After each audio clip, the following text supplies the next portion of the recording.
Today, we're counting down 13 weird facts you didn't know about Midnight Express. It wasn't just a movie, it was a gut punch at the time. A raw, unflinching, controversial piece of cinema that had audiences gripping their armrests and walking out into the night air genuinely shaken. Based on a true story, directed by Alan Parker and scored by Giorgio Moroder, it became an instant cultural lightning rod. And decades later, it still hits just as hard. Number 13, the script that almost didn't exist.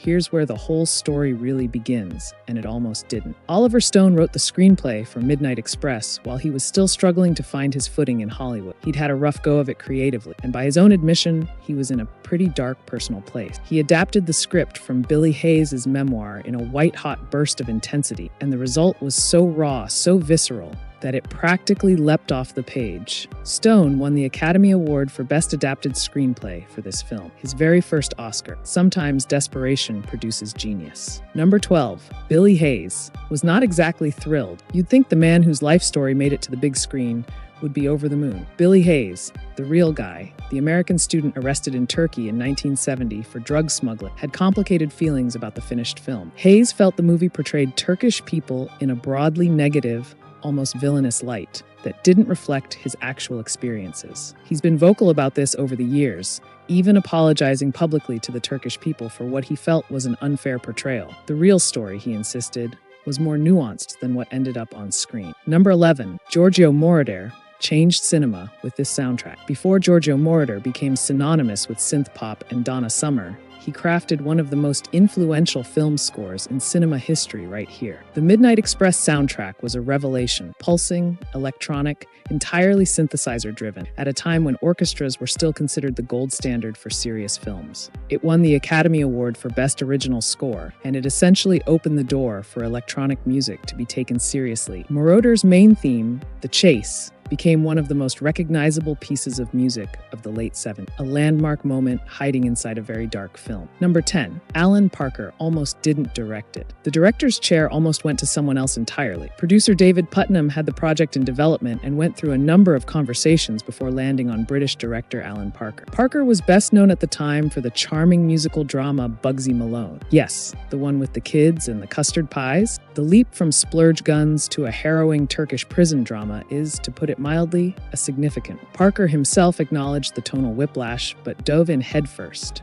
That willingness to take the risk is a big part of why the film has the ferocity it does. Number 9, Brad Davis was a last-minute discovery. The lead role of Billy Hayes could have gone to a very different face. Several more established actors were considered before Brad Davis landed the part. Davis was relatively unknown at the time, a theater actor with limited film credits, and the role was, to put it plainly, enormous. It required extraordinary physical and emotional commitment. Davis threw himself into it completely, and the performance is nothing short of riveting. Tragically, Brad Davis passed away in 1991 from complications related to AIDS. He'd kept his diagnosis private for years, fearing Hollywood would blacklist him. A heartbreaking footnote to a brilliant career-defining turn. Number 8, it caused a diplomatic incident. This isn't hyperbole. Midnight Express genuinely upset the Turkish government. The film's portrayal of Turkish prison guards as cruel and sadistic, and its general depiction of Turkey as a kind of barbaric nightmare, caused real diplomatic friction. Turkish officials formally protested the film, and it was banned in Turkey for years. The controversy followed the movie around the globe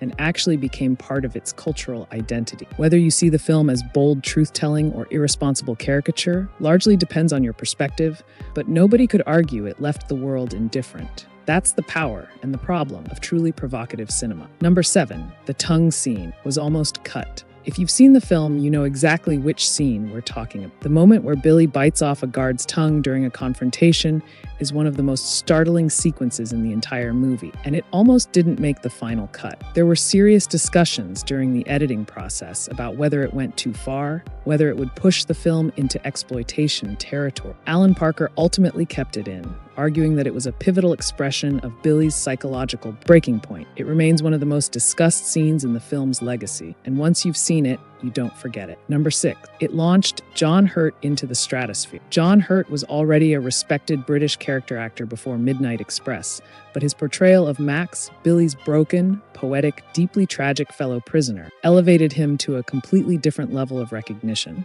His performance is quietly devastating, and it earned him a BAFTA award and an Academy Award nomination for Best Supporting Actor. The role essentially opened the door to everything that came next for Hurt, including The Elephant Man just 2 years later. That's a 2-year run that would define any actor's legacy. Midnight Express was the launchpad, and Max is one of the great supporting performances of the 70s. Number 5, the prison was actually built from scratch. Here's a production detail that doesn't get nearly enough credit. The Sagmalsalar prison sequences weren't filmed in Turkey at all. The production primarily shot in Malta, and significant portions of the prison set were actually constructed specifically for the film. The production design team built cells, corridors, and exercise yards to Alan Parker's exacting specification. This gave the filmmakers complete control over the visual atmosphere, which explains why every frame of that prison feels so suffocating and deliberate. It's a masterclass in production design, serving story. The walls feel real because enormous care went into making them feel real. Number 4, Oliver Stone drew heavily from his own darkness.